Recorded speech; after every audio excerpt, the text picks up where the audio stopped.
Thank you guys so much for being here. I'm super stoked to be doing this panel again this year. Also, that was the first time I had seen this trailer, and I was like, I'm tearing up. I'm emotional right now. I can't believe it. If we are emotional about the final season of Carmilla, I can't imagine what it's like for you guys. I read that everybody cried after production wrapped. What can you tell me about finishing off this season?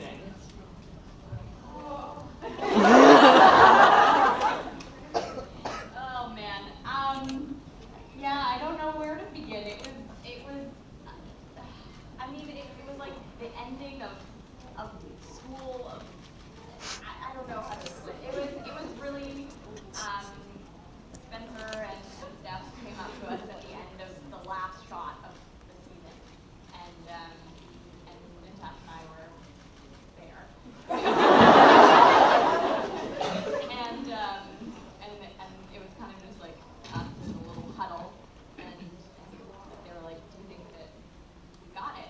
Yeah, I forgot about that. Yeah, he asked us, because they were going to offer us another take, and he was like, "We're done," and Elise and I just kind of looked at each other and just went, "Yeah." And then we both and then we all started crying like babies. Yeah, I think Elise and I just held on to each other for like an hour straight. Everyone in the audience is going to need to watch the end of the season with a buddy, is what we're learning from this. Yeah. Caitlin, you were saying that on your YouTube channel you shot a video where you just like bawled for 3 straight minutes? Yeah, it was a 3-minute video of me just like crying, being like really grateful, because like I was gonna quit acting before I got this role, and Laugh taught me a lot about myself and kind of saved me, so it was like really emotional to say bye to them, and I'm not gonna keep talking because I'm gonna cry. How many people in here feel like Carmilla saved them in a way, a little bit? Yeah, you guys have done a pretty amazing thing, so that's awesome. I am super excited also because BuzzFeed just announced that Enrico Colantoni is going to be joining season 2. Which is great because your nickname on the show is like Veronica Mars, and now Veronica Mars' dad is on the show, so what was it like to work with him? Man, it was, I mean, it's kind of scary and like having a new actor on set, especially if it's a well-oiled machine that's been going for a couple of years now, and bringing someone new into that process. And oftentimes you just meet someone right before you're filming together, and that's it. That's all you get. It's like, hey, hello, nice to meet you. Great, you're my father. But he was nice enough to. I asked him to run lines with me the night before, and he came and just to meet each other, and like we instantly were very connected to each other. And I mean, he's such a talented and such a giving actor. It was awesome to work with him, and also I was just so excited for Laura's dad to be a part of the series this year, because it's you kind of get to like peer into her life a little more, and it was really meaningful to have him as a part of the script this year. I think we're all pretty excited to see a little bit more of Laura's backstory. Yeah. I think we're also going to get to dive into Perry's character in a different way this season.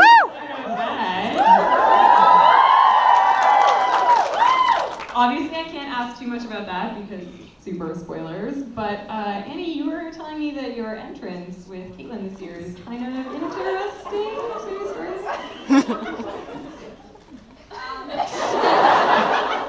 One could say it was indeed interesting.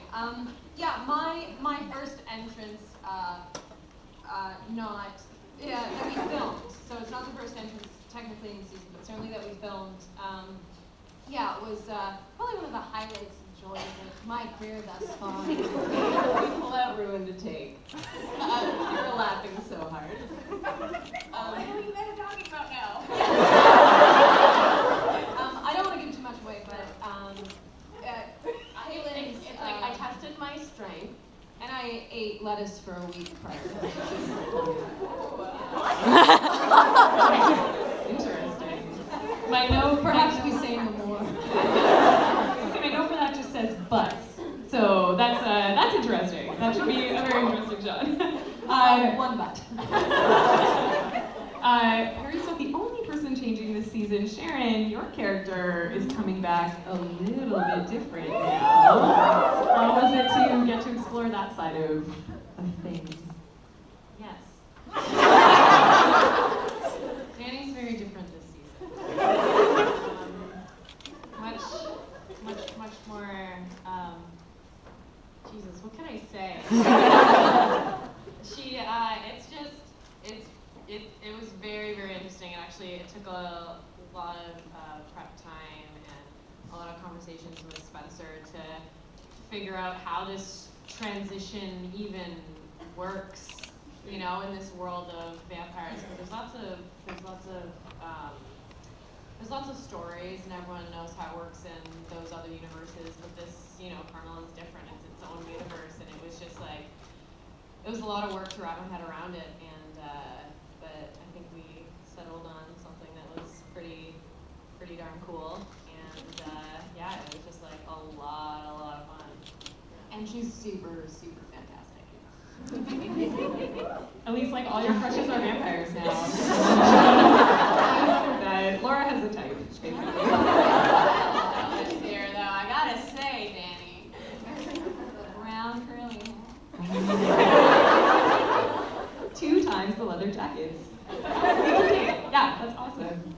Nicole, your character is surprise returning after the end of last season. How do you find that your character has changed? How does your relationship with Carmilla change? Yeah, let's be excited about that. I'm excited. Not dead. Great. Definitely not dead.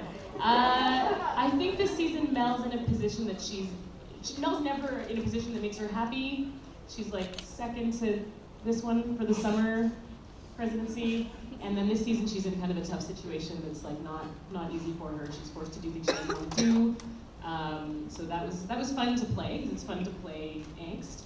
And I got to do something this season. I can't tell you what it is, but there's a little new thing that comes along with Carmilla this season that I was really involved in, that I'm excited about, and I hope when it comes out that you like it. Ooh. Shannon, Theo betrayed the team. What's up with that?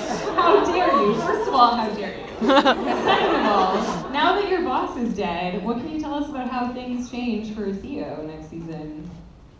I don't think anything ever changes. With Theo, he just wants to be on top all the time, so, you know,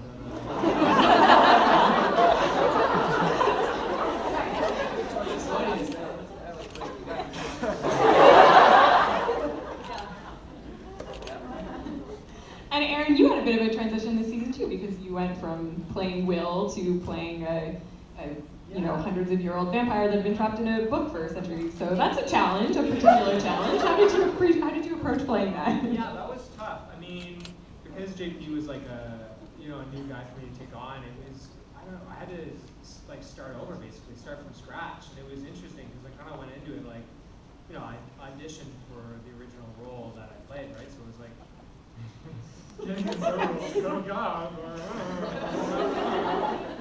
But, you know, I just communicated with Spencer a lot on it, and with the writers as well. You know, just try to chip away at it and really work on it. And I had enough time with the script, you know, I had a good amount of time with it, so just try to go over as much as I can and just, you know, approach it as a completely new character. And get real good at the accent. Thanks. Your other big change for season 3 is that your past 2 seasons you guys shot in a house. And I remember I visited in season 2, and it was pretty like close quarters. You guys were all pretty tight in there for the first 2 seasons. But this season, you shot on a real set. The library is like a real set. What can you guys tell me about working with that and what the Silas library is like? Air conditioning. Nice.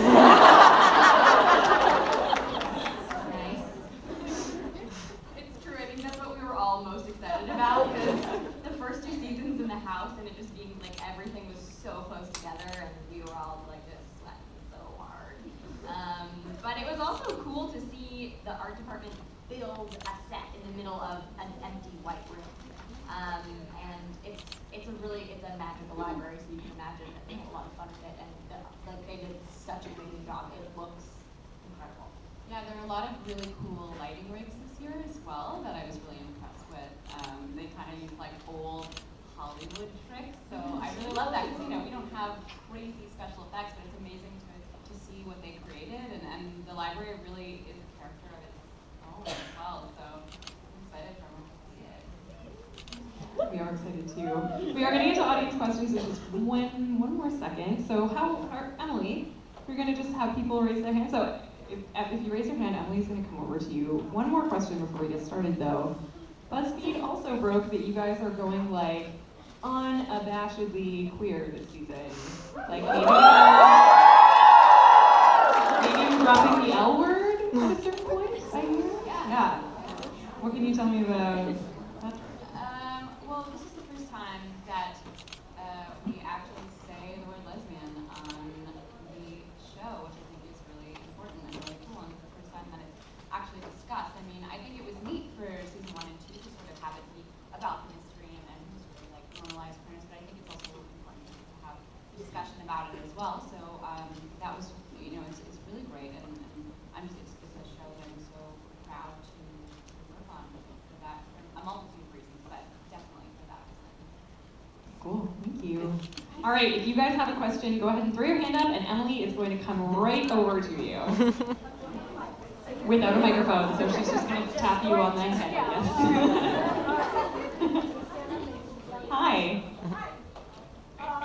Well, I was wondering, do you guys have any weird talents of your own? Like, for example, I can make over 20 different animal noises and sound effects. Could you just make 3 of them right now?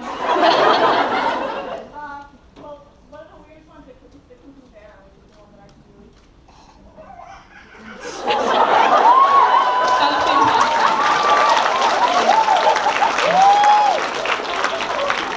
Let's go down the line. What weird skills do we have at this table? I can blow these weird spit bubbles, but it takes a while to. I'm not be able to do it right now. Oh no.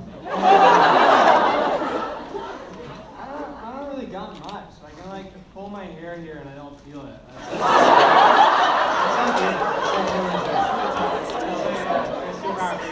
Someone pulls that hair. By chance, like I'm lucky, I just don't. I can do the 3-loop tongue thing, but it's been seen before, but I just remembered I could do this!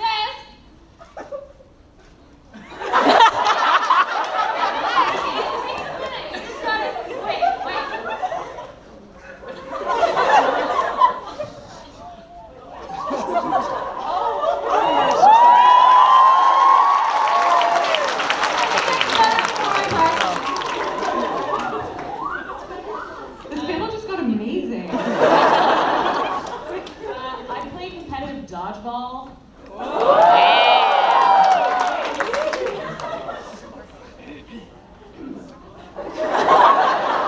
Like, what weird thing should I share? I'll share the less disgusting one.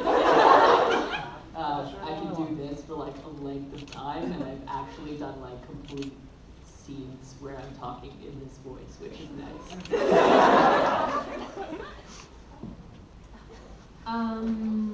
I can wiggle my ears.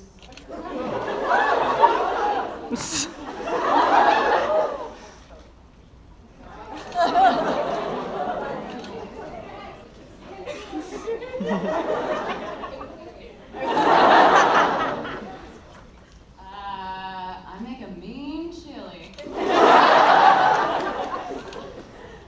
Secret ingredient is my resentment.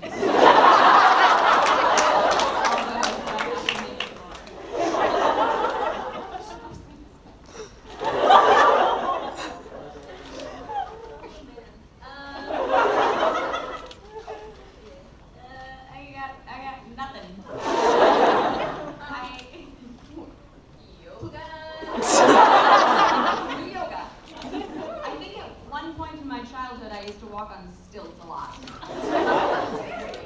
This was doing some really good cartwheels before we came in. They're really crisp. We're doing like 4 of them in a row. Just kind of cartwheels. Yeah, that's right. I do a good cartwheel.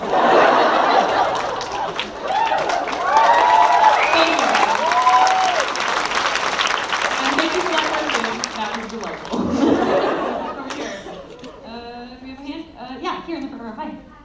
Last year at the community fair, you guys asked Miss Afternoon what your favorite was about Carmilla and Rose. But I'm wondering, don't you think like how do you see that we can grow from that? How do you grow? That would be because I know. That's such a great question.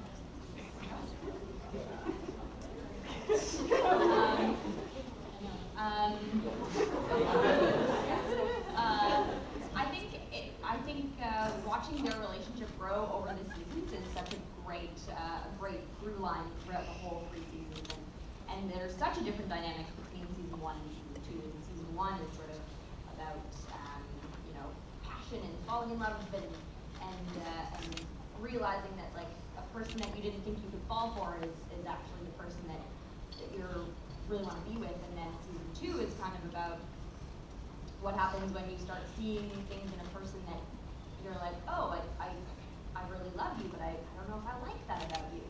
And then I think a lot of what happened in season 2 is based on, it's really scary sometimes when if it's a romantic relationship or not, if you're in love with someone,